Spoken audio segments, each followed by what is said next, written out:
1964 ஏற்பட்ட ராமேஸ்வரம் புயலால பாம்பன் ரயில் பாலத்தோட தூக்கு பாலம் உடைஞ்சி கடல்ல வீசப்படுது.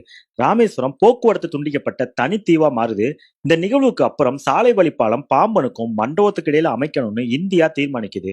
17/11/1974 இந்திய நெடுஞ்சாலைத்துறையால பாலம் கட்ட MS நீலகண்டன் பிரதர்ஸ் இன்ஜினியர்ஸ் நிறுவனத்தோட ஒப்பந்தம் செய்யப்படுது. ஆனா ராமேஸ்வரத்தை 1978 மறுபடியும் புயல் தாக்குது. இந்த புயலால கட்டுமான பணிகள் மெதுவாகி இந்த டெண்டர் கொஞ்சம் கொஞ்சமா மும்பையை சேர்ந்த நியூ ஹேமன் இந்தியா லிமிடெட் இந்த பாலத்தை கட்ட தொடங்குது. 14 வருஷத்துக்கு அப்புறம் 1988 அன்னைக்கு பிரதமரா இருந்த ராஜீவ் காந்தியால இந்த பாலம் திறந்து வைக்கப்பட்டது. அன்றைய காலகட்டத்திலே இந்த பாலம் கட்டி முடிக்க 16.5 கோடி செலவாச்சு. இந்த பாலத்துல மொத்தம் 79 பில்லர்ஸ் இருக்குது. இதுல 64 பில்லர்ஸ் கடலுக்குள்ளயும் 15 பில்லர்ஸ் நிலத்திலையும் இருக்குது. இந்த பாலத்துல மொத்தம் 174 லேம்ப் போஸ்ட் இருக்குது. சாலை வழி பாலம் கட்டி 35 வருடம் ஆயிடுச்சு.